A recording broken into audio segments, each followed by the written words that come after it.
السلام علیکم ورحمۃ اللہ وبرکاتہ نحمدہ ونصلی علی رسول الکریم اما بعد اللہم صلی علی محمد وعلی آلہ وصحابہ اجمعین۔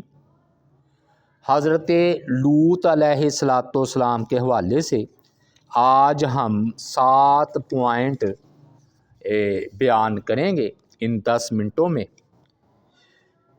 سب سے پہلی بات یہ ہے کہ حضرت لوط علیہ السلام انبیاء کی تاریخ میں واحد نبی ہیں تقریباً میرے علم کے مطابق، ناقص فہم کے مطابق، کہ یہ باہر سے قوم کی طرف بھیجے گئے ہیں، یعنی کہ ہر نبی اپنی قوم میں پیدا ہوا ہے اور 40 سال ادھر گزارے ہیں، لیکن حضرت لوط علیہ السلام ابراہیم علیہ السلام کے بھتیجے تھے، پھر یہ آئے ہیں اور یہ بستی کی طرف۔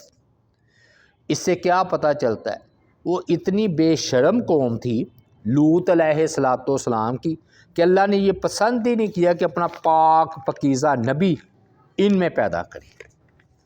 دوسری بات، عام طور پر یہ بات سمجھی جاتی ہے کہ انبیاء علیہ السلام صرف توحید کے لیے، عقیدے کی اصلاح کے لیے آتے ہیں۔ یہ بات اپنی جگہ فی نفسی ہی بالکل ٹھیک ہے کہ پہلے انبیاء علیہ السلام توحید کی دعوت دیتے ہیں، پھر عمل کی اصلاح کرتے ہیں، لیکن 2 پیغمبر ایسے ہیں جن کا ٹائٹل پر اللہ تعالیٰ نے جو ہے عمل صالح کو رکھا ہے اور برے عمل کی مذمت کی ہے، جس میں سے ایک حضرت شعیب علیہ السلام کی قوم، کیا مطلب کہ ناپ تول کی کمی، یہ اللہ نے ٹائٹل دیا ہے نمایاں طور پر، اور دوسرا ٹائٹل دیا ہے کہ یہ مردوں سے، لڑکوں سے اپنی خواہشات کو جو ہے وہ پورا کرتے تھے۔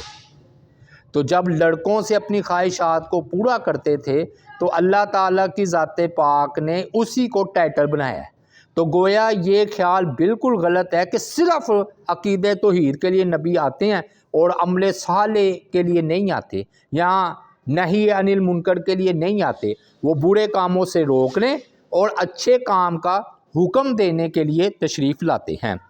تیسری بات یہ ہے کہ حضرت لوط علیہ السلام نے جب آئے ہیں فرشتے خوبصورت لڑکوں کے روپ میں، تو کہ کاش آج کوئی رکن شدید ہوتا، یعنی کہ میرے یہاں کوئی پناہ والا ہوتا۔ اس سے کیا پتہ چلتا ہے؟ رشتہ دار ان کی اہمیت ہے، چاہے کافر ہی کیوں نہ ہو۔ ہر نبی کو جو ہے اپنوں نے مخالفت کی ہے، اس میں کوئی شک نہیں، لیکن پھر بھی کچھ نہ تحفظ اور پناہ بھی ہوتی تھی۔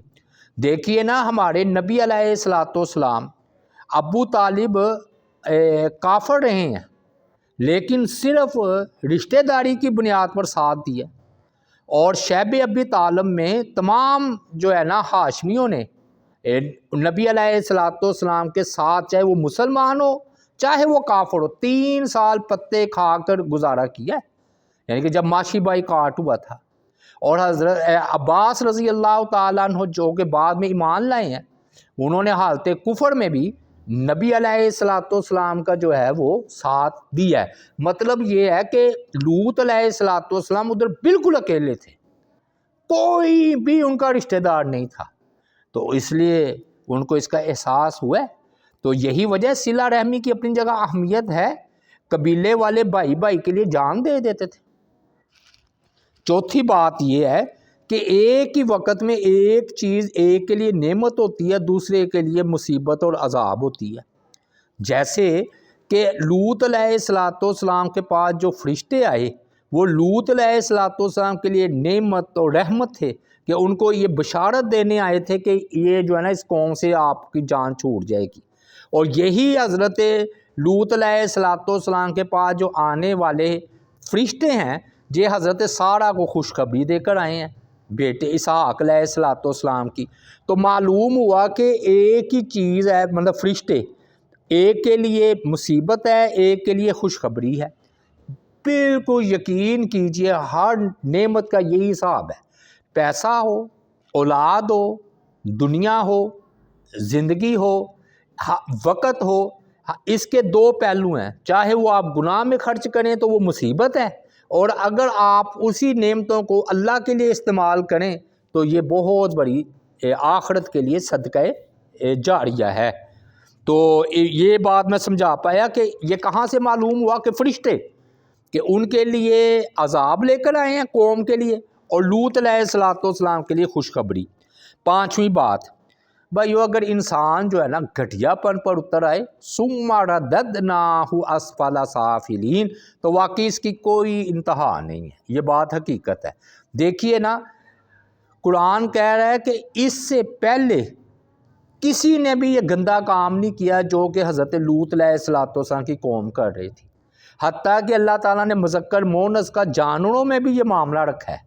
تو زیادہ اکثریت پوری یعنی کہ جہانوں میں وہ اللہ تعالیٰ نے جو مذکر مونث کا معاملہ رکھا ہے وہ کائنات میں جاری ہے. لیکن یہ جب انسان پستیوں پر آتا ہے تو شیطان کو بھی پیچھے چھوڑ جاتا ہے کہ انہوں نے اپنے لڑکوں کے ساتھ اپنی خواہشات کو پورا کیا. تو کیا معلوم ہوا کہ انسان کے گھٹیا پن کی کوئی انتہا نہیں ہے. چھٹی بات، بھائی یہ بات یہ ہے کہ یہ جو ہے نا ایک علمی اصطلاح جو ہے نا ہمارے ہاں مشہور ہو گئی ہے، اور وہ بالکل غلط ہے، ٹھیک بات نہیں ہے. وہ کیا، طب کی کتابوں میں نا جو ایسا مرض ہونا جس کو مرض لگے مردوں کے حوالے سے تو انہیں لوتی کہا جاتا ہے. توبہ نعوذ باللہ، لوتی کا مطلب ہے لوت والا. چلیں ان پر ان کی بیٹیاں ایمان لائی ہیں، پوری قوم میں سے کوئی نہیں ایمان لایا، لیکن وہ لوت والے تو تھے ہی نہیں.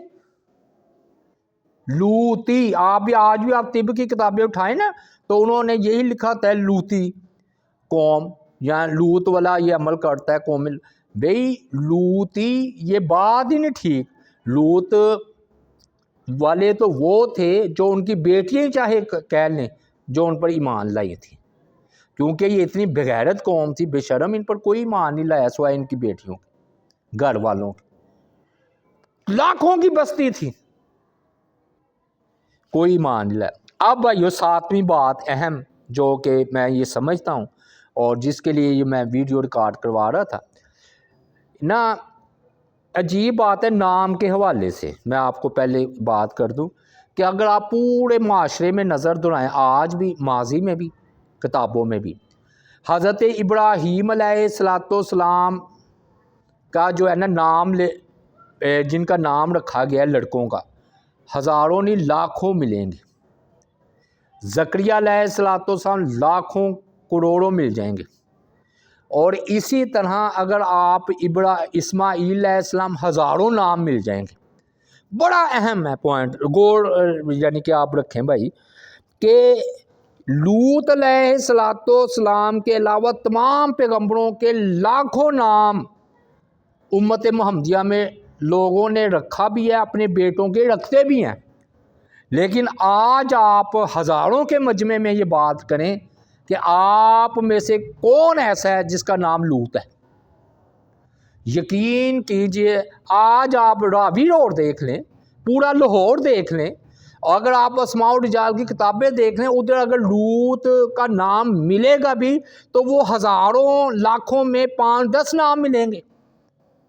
یعنی کہ امت محمدیہ صلی اللہ علیہ وآلہ وسلم نے حضرت لوط علیہ السلام کا نام رکھنا چھوڑ رکھا ہے. ورنہ مجھے آپ دکھا دیں معاشرے میں، آپ کو خود پتہ چل جائے گا کہ کسی کا نام آپ دکھا سکتے ہیں کہ میرے بھتیجے کا، میرے بھانجے کا، فلاں لڑکے کا نام کالجوں میں، یونیورسٹیوں میں، اسکولوں میں، مدرسوں میں، دیندار گھرانوں میں دکھا دیں آپ مجھے. اگر فرض کیا لاکھوں میں اگر ایک آپ دکھا بھی دیں تو وہ نہ ہونے کے برابر، بلکہ ہے ہی نہیں. غور کر کے آپ دیکھ لیں کہ حضرت لوط اللہ کے نام تو پاک ہے، نبی کا نام ہے. تو وجہ یہی بنی کہ جب اس کے ساتھ بے حیائی کا تعلق قوم کے ساتھ جڑا تو دیکھ لیں کہ ان لوگوں نے پکیزہ نام تھا لوط علیہ السلام وہ نہیں رکھا. تو اللہ تعالیٰ سے بھائی دعا ہے اللہ تعالیٰ کی ذات پاک ہمیں لوط علیہ السلام کے اسوہ حسنہ پر عمل کرنے کی توفیق عطا فرمائے۔ وما علینا الا البلاغ المبین۔